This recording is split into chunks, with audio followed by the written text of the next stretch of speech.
Assalamualaikum warahmatullahi wabarakatuh, and in this video, our group will be presenting about our project, which is learning language using the app Duolingo. As we all know, technology plays an important role in modern language learning.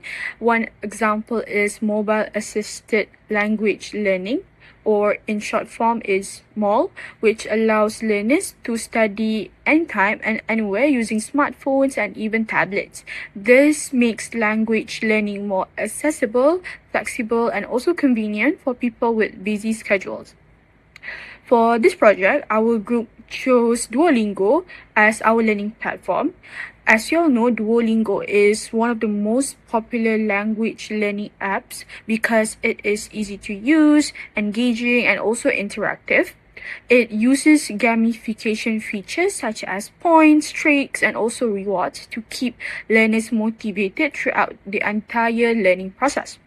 This app also supports the development of important language skills, including vocab, listening, speaking, reading, and also writing.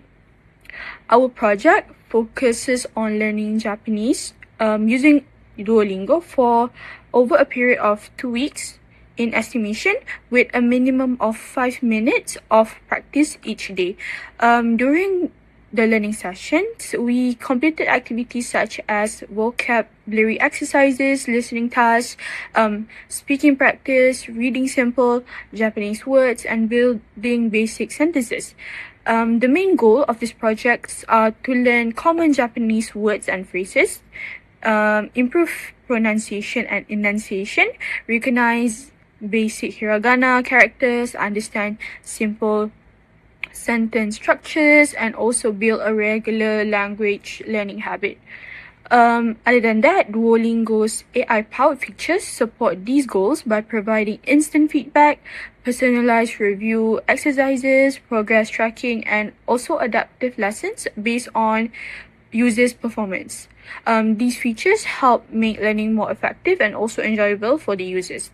So in conclusion, this project demonstrates how technology and mobile learning application can make language learning convenient and engaging and also effective. Okay, let us start with the first session on how to learning Japanese using Duolingo app. So the first thing I have to do when I open the Duolingo app is I have to learn on how to order food and drinks. So basically the activities is super simple because I managed to learn it under 10 minutes. So I have to match the food and drink using the vocabulary given. For example, like sushi, mizu, ocha. And then I have to know what is the meaning of the words given in Japanese. The second one is building request sentence using noun and kudasai. So basically, I have to combine the word, for example, like sushi and then plus kudasai. So kudasai means like please. So it means sushi kudasai. So it means sushi please, like that. So the third one is translating short restaurant phrases using word banks. So I just have to play a simple game to show that I understand on how to order food and drinks in Japanese using the basic word like that. Okay, the first session done. So we move to the next one, which is the session 2. So after we learn about how to order food and drinks in Japanese, we go to on how to describe people and friends in Japanese style. So the first one, I have to match personality with the adjective given. For example, like irasashi, omoshiroi, like that. And then I have to translate the sentence using the person, and then plus wa, and then plus the adjective, and then plus the des, like that. Then the third one is I have to select the adjectives based on short reading prompts. Basically, this is the third level from the first session, because it contains a lot of words that I have to understand, I have to memorize, because I am a newbie in this Japanese language. So that's it for the session 1 and the session 2. Moving on to session 4, the focus was on Japanese character recognition and learning basic sentence. During this session, I listened and practiced tracing hiragana characters and also complete some translation exercises. The new characters that I learned were su, shi, ko, and u. These activities helped me reorganize and remembers the basic hiragana characters while improving my understanding towards Japanese vocabulary. And I also learned to connect the written characters with their correct pronunciations through some listening activities. But one challenge that I faced during this session was the shapes of the new characters, as they were really unfamiliar to me. I also found it really difficult to understand the vocabulary without their English translations. However, with repeated practice, I became more familiar with the characters and their meanings. Overall, this session improved my reading and comprehension skills and also increased my confidence in understanding simple Japanese sentences. Then, moving on to session 4, the focus was on Japanese character recognition and sentence comprehension. During this session, I listened to Japanese words and sentences, tracing hiragana characters such as su, shi, ko, and u. And I also tried to complete the translation exercises. These activities help me recognize some basic comprehension and vocabulary of Japanese characters and words, and also I did manage to improve my understanding of simple sentences in Japanese. The main challenge that I faced was remembering the characters, the shape of the characters, as it was really unfamiliar to me, and also their pronunciation. But however, through some regular practice and some listening activities, I gradually became more confident in reading and understanding this beginner level of Japanese. So for my part is asking direction. So by Duolingo, we could matching the correct phrases in Japanese. For example, hoteru means hotel. So next, learning by putting this deska makes the sentence into a polite question, such as hoteru wa doko desu ka? Wa is the topic maker and doko means where. And when we put deska, it will make the sentence into a polite questions. So next, build a simple question. For this, I took an example. Eki wa doko desu ka? So we could use this in our daily life to ask simple question for directions. So next, how to deny a places. So we could use janai desu ka to make a negative sentence. Also learn the way how to use it. We put a place and janai desu ka, and it is not a place. So it will be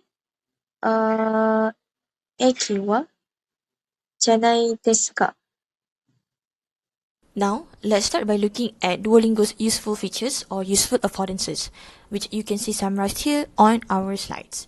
The biggest game changer for us was mobile accessibility.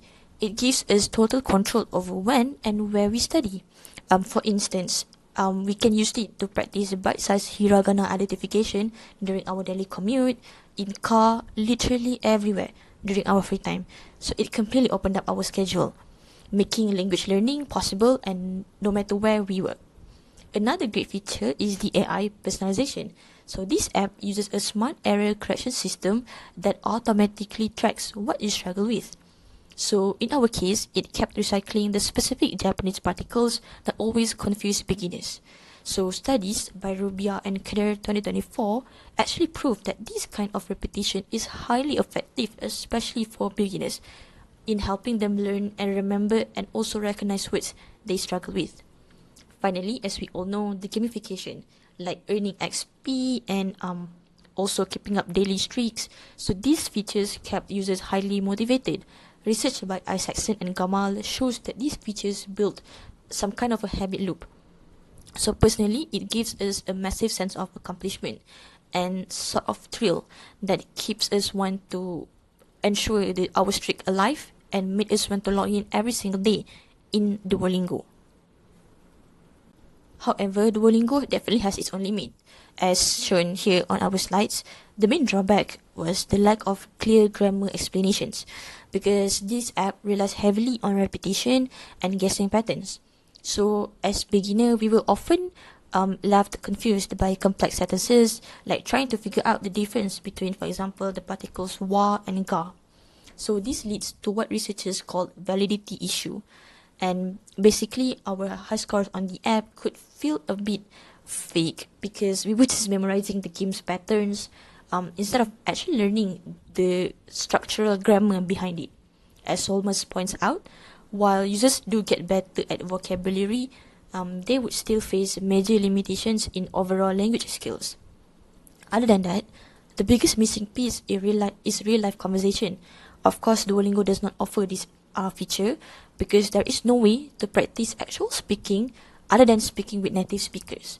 So our reading and listening could be improved by Duolingo, but our ability to speak spontaneously could be lagged way behind. So to wrap it up, Duolingo is a fantastic tool for beginners to build a baseline in Japanese characters and vocabulary. But if your goal is to become truly fluent and comfortable in conversations, you actually have to step away from the screen and practice with real people. Hello everyone, my name is Nurisha. I am here to talk about how normal using Duolingo felt for us. A researcher named Beck says that technology is normalized when it becomes invisible. This means you don't focus on the app or the phone anymore, you just focus on learning the language. For us, it felt very natural because we use smartphones every day.